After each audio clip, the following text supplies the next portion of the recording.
Hola, soy Luis Alposta y este es el cierre del caso problema correspondiente a seminoma. Nos presentan un paciente masculino de 33 años que consulta por agrandamiento doloroso del testículo derecho de un mes de evolución. Se le realiza primero una ecografía y luego una tomografía y se observa una masa lobulada homogénea que desplaza el parénquima testicular sin otras lesiones ni adenomegalias asociadas. Se extrae sangre y se realiza la detección de marcadores humorales para gonadotropina coriónica humana, alfa-fetoproteína y lactato deshidrogenasa, con resultados todos negativos. Se realiza finalmente la extirpación quirúrgica del testículo. Desde un punto de vista práctico, el crecimiento y desarrollo del testículo puede ser dividido en tres grandes fases o etapas. La primera, estática, comprende desde el nacimiento hasta los 4 años de edad. La segunda, de crecimiento, comprende desde los 4 hasta los 10 años de edad. Y la tercera, de desarrollo o maduración, comprende desde los 10 años de edad hasta la pubertad. Y al alcanzar la pubertad, entran en juego las células germinales y con ellas los tumores que de los distintos componentes celulares derivan. En el grupo de edad comprendido entre los 15 y los 34 años, los tumores de células germinales testiculares representan el tumor más frecuente. Como concepto general, la mayoría de los tumores de células germinales tienen un comportamiento agresivo, mientras que por el contrario, los tumores de los cordones sexuales y del estroma son en general benignos. Así, una primera clasificación consistiría en dividir a los tumores de células germinales por un lado y a los tumores de los cordones sexuales y del estroma por el otro. A los tumores de células germinales los podemos subdividir, a su vez, según presenten un único patrón histológico o más de uno. Los tumores seminomatosos están formados por células que recuerdan las células germinales primordiales y los gonocitos iniciales. Los tumores no seminomatosos consisten en células indiferenciadas que se parecen a las células germinales embrionarias. Patrones histológicos vamos a encontrar varios y los iremos analizando a lo largo de esta presentación. A los tumores de los cordones sexuales y del estroma los podemos subdividir a su vez según sean bien diferenciados, mixtos o incompletamente diferenciados, cada uno de los cuales analizaremos también. Como ya dije, los tumores de células germinales testiculares representan el tumor más frecuente en el grupo de edad comprendido entre los 15 y los 34 años.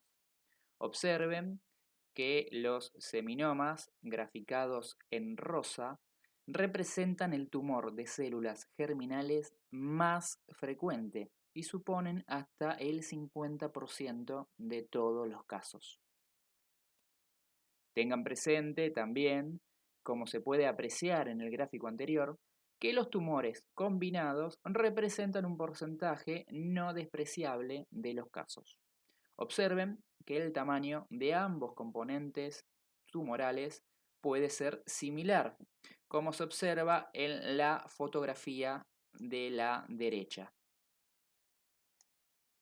o no. Observen ahora en la fotografía de la izquierda que un componente tumoral es claramente mucho mayor en tamaño que el otro.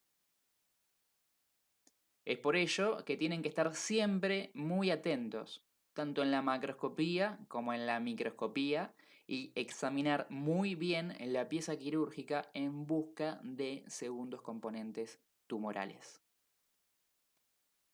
La neoplasia germinal intratubular o neoplasia intratubular de células germinales representa una lesión precursora a partir de la cual se originan la mayoría de los tumores testiculares de células germinales, con excepción de los tumores del saco vitelino y los teratomas en los pacientes pediátricos y los seminomas espermatocíticos en los pacientes adultos, cuyo origen es incierto.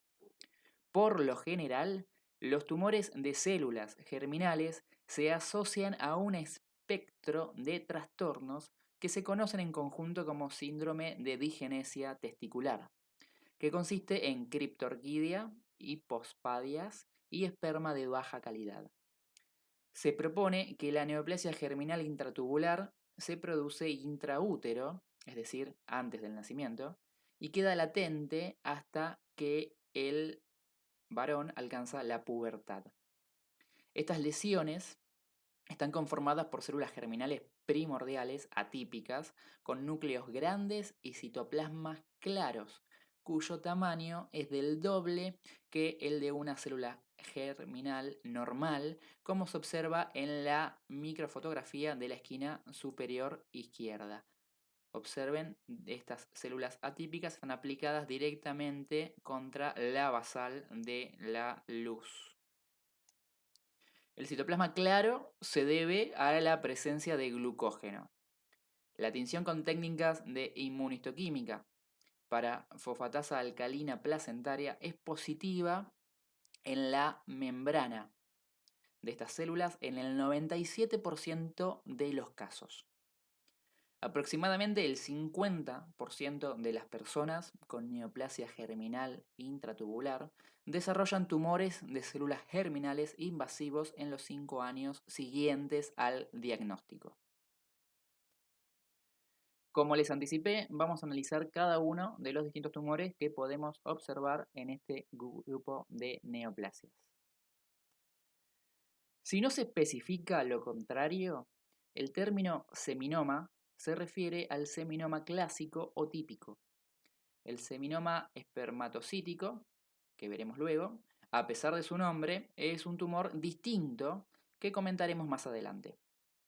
Observen en las dos fotografías superiores cómo el tumor contrasta frente al tejido normal al ser una lesión bien delimitada. Les estoy marcando ahora en la foto de la macroscopía el límite correspondiente al testículo y dentro de este el límite correspondiente a la lesión tumoral. Observen ahora en la microfotografía a su lado cómo puedo delimitar hacia la izquierda el testículo normal y hacia la derecha la lesión tumoral. Macroscópicamente son masas bien delimitadas que exhiben una superficie de corte pálida, de coloración blanco-grisácea, homogénea, de aspecto carnoso y parcialmente lobulado, sin áreas de hemorragia o de necrosis. Respecto al tamaño, puede representar lesiones muy pequeñas que reemplazan solo parte del parénquima testicular, como se observa en la fotografía A, o bien reemplazar por completo el parénquima testicular y producir masas voluminosas, como se observa en la fotografía B, que a veces alcanzan un tamaño hasta 10 veces mayor que el del testículo normal. En general no atraviesan la túnica albuginea, pero en ocasiones pueden extenderse hacia el epidídimo, el cordón espermático o el saco escrotal. Microscópicamente están formadas por láminas o nidos de células tumorales uniformes, divididas en lóbulos mal delimitados por finos tabiques fibrosos. En estos tabiques es característico, además, observar la presencia de infiltrado inflamatorio linfocitario. Con mayor aumento en la microfotografía inferior podemos apreciar las características de la célula clásica del seminoma, que es grande, redonda a poliédrica, el núcleo es también grande y de localización central, con uno o dos nucleolos prominentes. El citoplasma es abundante y claro, rico en glucógeno. La membrana citoplasmática está por lo general siempre bien demarcada, es decir, yo puedo delimitar dónde comienza e inicia cada célula tumoral. Además del infiltrado inflamatorio linfocitario, los seminomas a veces también se pueden acompañar de una reacción granulomatosa mal definida, al contrario de los granulomas bien formados que se ven, por ejemplo, en la tuberculosis. En estos casos, se ven solo pocas células neoplásicas e identificarlas puede resultar más difícil. Una técnica complementaria que se puede utilizar es la tinción de Paz, que será positiva en los citoplasmas de las células tumorales, ricos en glucógeno, como se puede observar en la microfotografía de la derecha. Otra posibilidad es recurrir a técnicas de inmunohistoquímica. Al igual que las neoplasias germinales intratubulares, la tinción con fosfatasa alcalina placentaria es positiva en la membrana citoplasmática de las células tumorales. La tinción con CD117 también es positiva. Y si recurrimos a la microscopía electrónica, se puede poner en evidencia las características del nucleolo, así como la presencia de glucógeno en el citoplasma de las células tumorales. Aproximadamente el 15% de los seminomas contienen células del sinciciotrofoblasto.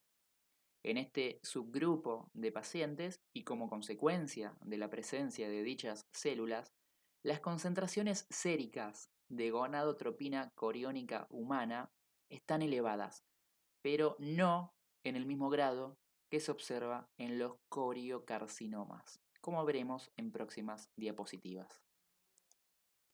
A diferencia del seminoma clásico que vimos en las diapositivas anteriores, el seminoma espermatocítico es un tumor de células germinales de crecimiento lento, infrecuente y que afecta predominantemente a hombres de edad avanzada. Las diferencias no son solo clínicas, sino también a nivel de la macro y microscopía. Macroscópicamente, la superficie de corte es blanda, gris clara, con quistes mucoides que le confieren un aspecto mixoide y protruyente. Microscópicamente, se caracterizan por presentar tres poblaciones celulares entremezcladas. Células de tamaño mediano, las más numerosas, con núcleos redondos y citoplasmas eosinófilos, como se puede observar en la microfotografía inferior. Células pequeñas con una estrecha franja de citoplasma eosinófilo. Y células gigantes, uni o multinucleadas. Con mayor aumento se puede apreciar el núcleo redondo y con cromatina filamentosa en su interior y el citoplasma eosinófilo que lo rodea. Con microscopía electrónica se puede apreciar la presencia de puentes intercelulares entre células tumorales, que recuerdan a aquellos presentes entre espermatocitos normales, de ahí el nombre de este tumor. Se puede observar también un engrosamiento de la membrana plasmática y microtúbulos atravesando los puentes de una célula a otra. Se debe destacar también la ausencia o presencia mínima de glucógeno en el citoplasma. Algunos seminomas presentan características anaplásicas, como lo son el mayor pleomorfismo, evidenciado por la presencia de células de tamaño gigante, o mayor número de figuras de mitosis. Para distinguirlos se los llamaba seminomas anaplásicos, aunque no hay evidencia de que la presencia de dichas características sea indicio de un peor pronóstico en comparación con el seminoma clásico de grado equiparable, y hoy en día no se utiliza dicho término. El carcinoma embrionario se presenta entre los 20 y los 30 años de edad y es más agresivo que el seminoma. Comparte algunos marcadores inmunohistoquímicos con el seminoma, como la fosfatasa alcalina placentaria, mientras que CD117 es negativo. Otros dos marcadores útiles, ambos positivos, son CD30 y citoqueratinas. Otra diferencia con respecto a los seminomas es la presencia de áreas de hemorragia y necrosis. Macroscópicamente, la superficie de corte es sólida, de aspecto nodular, consistencia blanda, bordes mal delimitados y con un punteado marrón tostado, como pueden observar en la fotografía, que indica los focos de hemorragia y necrosis. Tiende a ocupar todo el espacio testicular y el parénquima testicular remanente se observa generalmente en la periferia a modo de anillo. No obstante, es frecuente la extensión al epidídimo y al cordón espermático a través de la túnica albuginea. Microscópicamente, las células tumorales crecen adoptando patrones alveolares o tubulares, a veces con circunvoluciones papilares. No hay glándulas bien formadas, sino que se trata de una diferenciación glandular primitiva. A mayor aumento, se puede apreciar que las células neoplásicas tienen aspecto epitelial, son grandes y anaplásicas. Los núcleos son también grandes, irregulares e hipercromáticos. Están, como pueden observar, en sectores superpuestos entre sí, con nucleolos prominentes, y los límites celulares, a diferencia del seminoma, son normalmente indiferenciados. Es decir, yo no puedo distinguir muy bien dónde termina y comienza una y otra célula tumoral. Es frecuente también ver figuras de mitosis. Con la palabra teratoma nos referimos a tumores testiculares complejos que tienen varios componentes celulares u organoides, que recuerdan a los derivados normales precedentes de más de una capa germinal. Pueden manifestarse a cualquier edad, pueden ser puros o mixtos cuando se combinan con otros tumores de células germinales. Los teratomas puros son frecuentes en lactantes y niños y tienen una evolución benigna, mientras que los teratomas mixtos son frecuentes en adultos y todos ellos son considerados malignos. Macroscópicamente son tumores normalmente grandes y heterogéneos. Su tamaño varía entre 5 y 10 centímetros. Pueden observarse zonas sólidas, otras cartilaginosas, otras más bien adiposas y otras quísticas, dependiendo de los tejidos constituyentes de cada una de ellas. La presencia de hemorragia y o necrosis normalmente indica la presencia de un segundo componente tumoral, pudiendo ser carcinoma embrionario o coriocarcinoma con frecuencia. Es decir, se trataría de un teratoma ya no puro, sino mixto. Microscópicamente está formado por una colección también heterogénea y desordenada de células diferenciadas o estructuras organoides, como tejido neural, haces de fibras musculares, islotes de cartílago, grupos de epitelio escamoso, estructuras similares a glándula tiroides, epitelio bronquial o bronquiolar, y fragmentos de pared intestinal o sustancia cerebral. Todo ello inmerso en un estroma fibroso o mixoide, como se puede observar en la microfotografía de la derecha. ¿Sí? Cada uno de estos componentes que yo les acabo de mencionar puede estar o no presente y van a observar siempre una combinación de distintos de ellos. Así que no se preocupen si recorriendo el preparado ustedes no logran visualizar alguno de los componentes, puede no estar. En raras ocasiones, los tumores malignos de células no germinales, es decir, todos los demás tumores que venimos viendo en las otras unidades, se desarrollan sobre, o se pueden desarrollar sobre, teratomas, a lo cual se lo va a llamar teratoma con transformación maligna. Esta transformación puede asumir la forma de carcinoma, adenocarcinoma, sarcoma u otros cánceres. ¿Qué quiere decir esto? Por ejemplo, un carcinoma epidermoide, ya sea de piel, ya sea de vía aérea, como han visto en unidades anteriores.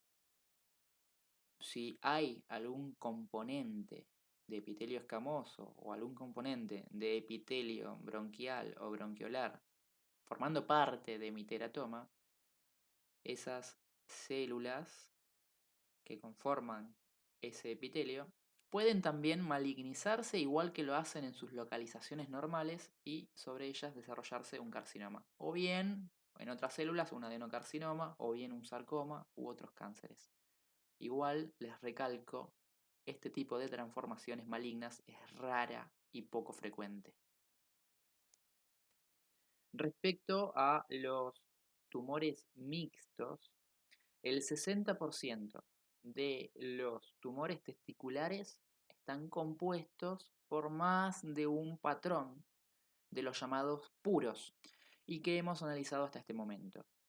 Las mezclas más habituales son teratoma, carcinoma embrionario y tumor del saco vitelino, seminoma con carcinoma embrionario y carcinoma embrionario con teratoma. A esta última combinación, la de carcinoma embrionario con teratoma, la podemos también llamar teratocarcinoma. Macroscópicamente, las áreas sólidas de aspecto granular se corresponden con focos de carcinoma embrionario, como pueden observar en la fotografía de la izquierda. Mientras que los nódulos perlados, que se evidencian con mejor detalle en la fotografía de la derecha, corresponden a cartílago propio del teratoma. Microscópicamente vamos a observar los mismos elementos que hemos descrito en diapositivas anteriores, pero a nivel microscópico. Microscópicamente, como les dije, vamos a observar elementos propios del teratoma, como por ejemplo el cartílago, que se observa en la microfotografía inferior. Generalmente el cartílago suele estar presente en la mayoría de los teratomas, es un buen elemento para buscar. Y este cartílago va a estar junto con el estroma mesenquimático primitivo y cordones celulares que son característicos del carcinoma embrionario. Macroscópicamente, una vez más, observen cómo contrasta la presencia, por ejemplo, de áreas blanquecinas, perladas, a veces un tanto grisáceas, correspondientes a el cartílago propio del teratoma, con otras áreas de aspecto más bien carnoso o glandular, lobuladas, mal definidas, correspondientes y propias al carcinoma embrionario. En cuanto a la combinación de teratoma con seminoma, una vez más, observen cómo yo puedo desde la macroscopía observar la presencia de áreas quísticas, algunas de ellas rellenas con un material blanquecino pastoso, sebáceo, correspondiente a la secreción seguramente de glándulas sebáceas presentes en los epitelios escamosos propios de los teratomas, a veces acompañados o no por proyecciones pilosas, es decir, por pelos, los cuales contrastan con otras áreas más bien al corte sólidas, de aspecto pálido, homogéneo, que microscópicamente se van a corresponder con un patrón histológico característico de los seminomas. El coriocarcinoma es una forma muy maligna de tumor testicular. En su forma pura son raros. Lo más frecuente es hallarlos mezclados con otros tipos tumorales. Macroscópicamente se caracterizan por ser tumores claramente hemorrágicos y necróticos. De tamaño relativamente pequeño, no suelen superar los 5 centímetros de tamaño. Si bien en esta fotografía que observamos pareciera haber reemplazado casi la totalidad del parénquima testicular, es importante remarcarles que no está superando los 5 centímetros en su tamaño mayor. Microscópicamente contienen células de citotrofoblasto que son claras, con núcleo central, como se observa en la microfotografía, con la cabeza de flecha, y células de sincicio trofoblasto, con múltiples núcleos oscuros inmersos en un citoplasma eosinófilo, como se observa en la microfotografía con la flecha. Estos elementos suelen acompañarse de hemorragia y necrosis, como también puede observarse esta vez en el ángulo superior izquierdo de la microfotografía. Y como hemos visto anteriormente, obvio, en la macroscopía. El tumor del saco vitelino, también llamado tumor del seno endodérmico, es el tumor testicular más frecuente, esta vez en lactantes y niños menores de 3 años. Macroscópicamente son tumores no encapsulados, de aspecto mucinoso, homogéneo, de color amarillo o blanco. Microscópicamente están conformados por células cúbicas y aplanadas, dispuestas en un patrón reticular con marcado pleomorfismo y glóbulos hialinos en su interior, como se puede observar en la microfotografía de la derecha, que contienen alfa-fetoproteína, estos glóbulos. La presencia de alfa-fetoproteína en las células tumorales es muy característica y subraya la semejanza con las células del saco vitelino, de ahí su nombre. En la mitad de los casos puede verse, además, estructuras que parecen senos endodérmicos, como se observa en la microfotografía de la izquierda, las cuales se llaman cuerpos de Schiller-Duval y consisten en un núcleo mesodérmico con un capilar central y una capa visceral y parietal de células similares a los glomérulos primitivos. Observen en el centro el capilar, observen que hay una capa claramente delimitada alrededor de este núcleo central y una segunda capa por fuera que recuerda a la organización de los glomérulos primitivos. En cuanto a la metástasis de tumores testiculares en otros órganos, tanto la macroscopía como la microscopía será similar a el tumor testicular que le dio origen. Dos sitios frecuentes para ilustrar estos ejemplos son en la fotografía inferior, una metástasis en pulmón, lo que ustedes observan por detrás del nódulo tumoral y con forma de cuña es la resección del segmento pulmonar comprometido por la metástasis. Fíjense que además está bastante congestivo y hemorrágico.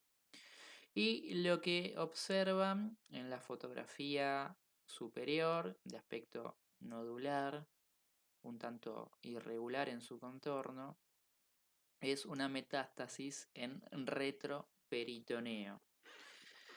Las metástasis en retroperitoneo son bastante frecuentes. Muchas veces también van a encontrarse en su práctica diaria con pacientes que consultan o que por algún estudio de control se les descubre una lesión en retroperitoneo. Y esta lesión, cuando se estudia, resulta ser una metástasis de un primario testicular. Es decir, que en este caso, ustedes al paciente no lo comienzan a estudiar o no consulta por el tumor primario en el testículo, sino que consulta por la metástasis en retroperitoneo y luego van a buscar el tumor primario del testículo. También es importante recalcarles que hay un fenómeno que se llama burnout, se observa en los seminomas y en algunos otros tumores, que es la destrucción parcial, a veces completa, del tumor primario por el accionar del sistema inmune. Ustedes vieron que son muchos de estos tumores ricos en infiltrado inflamatorio linfocitario primordialmente. Este infiltrado inflamatorio muchas veces logra erradicar la presencia del tumor primario. Pero este tumor primario a veces logra hacer metástasis antes de su desaparición. Entonces no es infrecuente que alguna vez se enfrenten a un caso de un paciente que lo están estudiando por presentar una lesión en retroperitoneo, la cual asumen como metástasis de un tumor primario testicular, pero cuando van a estudiar el testículo, se opera, se reseca, lo ven al microscopio, lo ven en la macroscopía y no encuentran evidencia de tumor, pero lo que sí encuentran es una cicatriz colágena.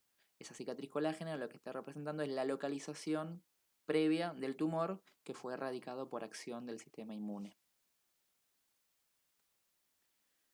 Los tumores de células de Leydig pueden aparecer a cualquier edad y son capaces de elaborar andrógenos, estrógenos y o corticosteroides. Macroscópicamente son lesiones circunscriptas menores a 5 centímetros que presentan una superficie de corte homogénea y de color marrón dorado. Microscópicamente está conformado por células de aspecto similar a las células de Leydig normales, pero más grandes y redondas, con abundante citoplasma eosinófilo claro y granular, con núcleo central y redondo, como puede observarse en la microfotografía. El citoplasma contiene gotitas lipídicas vacuoladas, que es lo que le da el aspecto claro.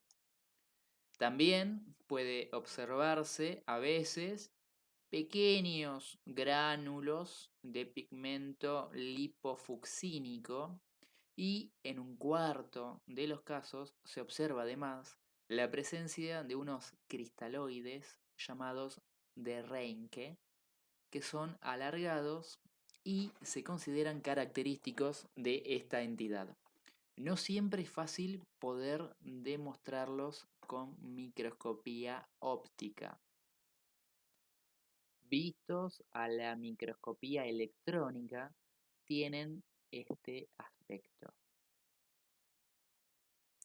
Según el corte, sea perpendicular o transversal, pueden observarse o bien redondos, o bien ovalados o alargados, como se observa en la microfotografía superior e inferior respectivamente.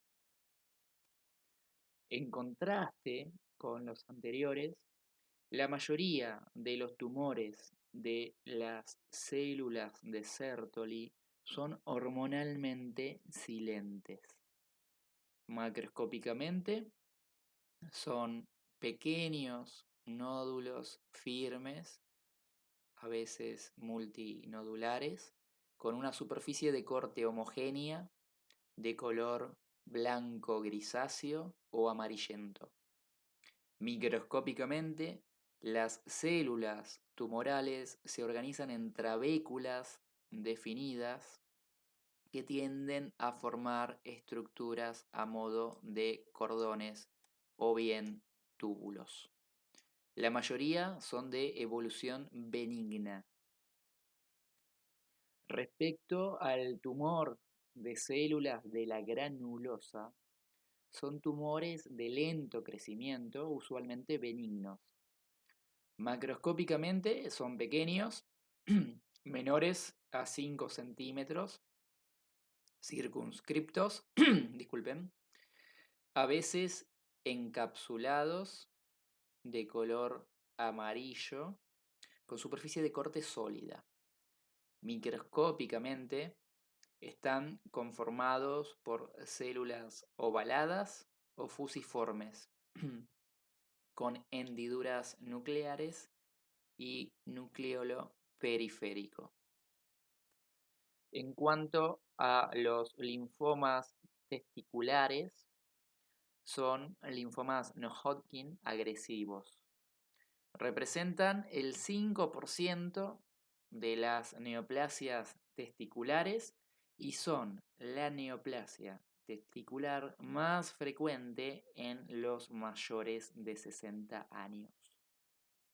En orden de frecuencia decreciente, los linfomas testiculares pueden ser linfoma difuso de linfocitos B grandes, linfoma de Burkitt y el linfoma de linfocitos NKT extraganglionar con virus Epstein-Barr positivo. Macroscópicamente son masas homogéneas y sólidas que reemplazan al parénquima testicular.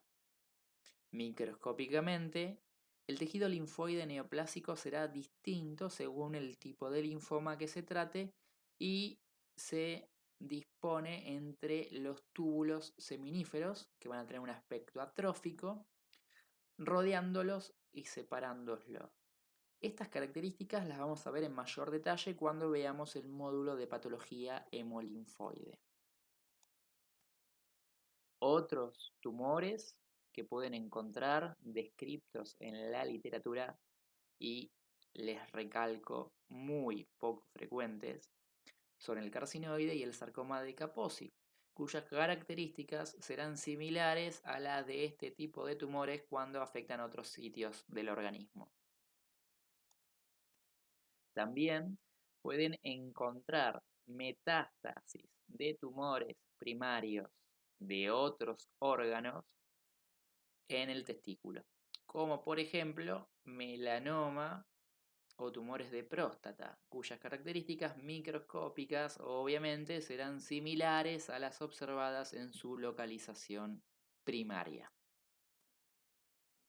Respecto a la estadificación, como pueden observar, en cuanto al tamaño, similar a la estadificación de otros órganos, pueden recurrir a TX cuando no pueden determinar el tamaño, T0 cuando no hay evidencia del tumor, por ejemplo, en el caso de que el tumor haya sufrido un fenómeno de burnout, como les relataba en diapositivas anteriores, o un T IS de in situ, cuando lo que ustedes diagnostican es la presencia de carcinoma in situ, expresado a través de la presencia de la neoplasia de células germinales intratubulares.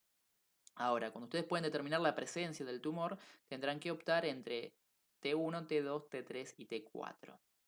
T1 lo van a utilizar cuando el tumor está limitado dentro del testículo o del epidídimo, sin compromiso, sin invasión de los espacios vasculares y linfáticos, aunque está contemplado que el tumor pueda invadir la túnica albuginea, pero no la túnica vaginal. Cuando el mismo tumor invade los espacios vasculares o linfáticos o se extiende a través de la túnica albuginea con compromiso de la túnica vaginal, ya ahí deja de ser un T1 y pasa a ser un T2. Cuando el tumor sigue creciendo y sigue invadiendo estructuras adyacentes y ahora compromete el cordón espermático, pasa a ser un T3. Y si la invasión continuó y ahora invade también escroto, independientemente de que haya invasión vascular o linfática, pasa a ser ahora un T4. Respecto a el N, similar a otras estadificaciones, cuando ustedes no cuentan con ganglios, van a optar por un NX. Cuando ustedes cuentan con ganglios para analizar y ninguno tiene metástasis, pueden optar por la estadificación N0. Y cuando cuentan con ganglios y estos ganglios presentan compromiso metastásico, según las características y la cantidad, podrán optar entre N1, N2, N3.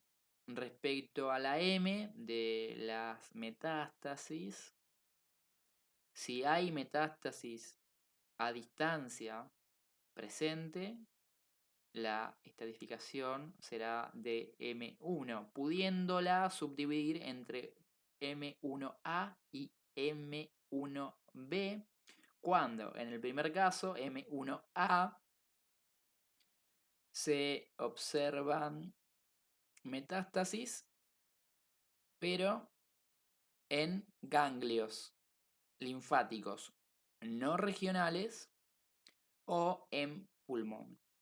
O bien M1B cuando la metástasis a distancia afecta a otros sitios distintos a los antes mencionados.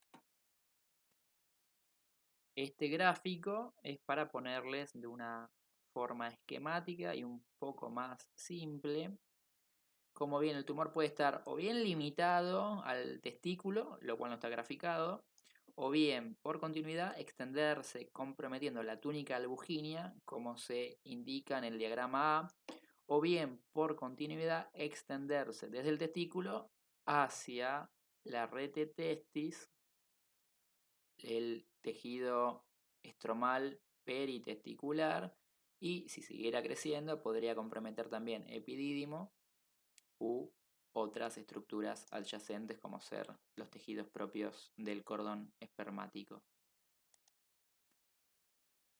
Por último, también son tenidos en cuenta y evaluados los marcadores séricos.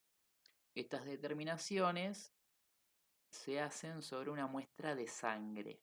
Como se observa, se le asigna una estadificación SX cuando los estudios no están disponibles o no se pudieron realizar.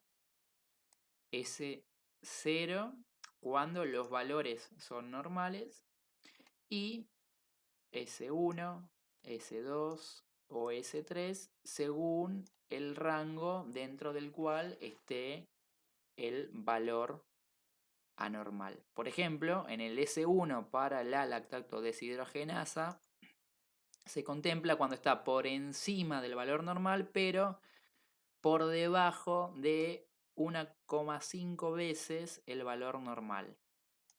Algo similar será para la gonadotropina crónica humana, siempre que esté por encima del valor normal, pero por debajo de las 5.000 miliunidades por mililitro.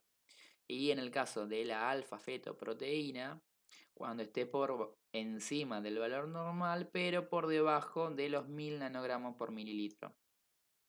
Y las categorías designadas como S2 y S3 serán de manera similar, pero para valores superiores. Por ejemplo, para la lactato deshidrogenasa, si el valor anormal excede 1,5 veces el valor normal, pero es inferior a 10 veces el valor normal, será un S2. O bien, si excede 10 veces el valor normal, será un S3. De manera similar, aplicamos el mismo concepto para la gonadotropina crónica humana y para la alfa-fetoproteína. Muchas gracias por su tiempo y por su dedicación.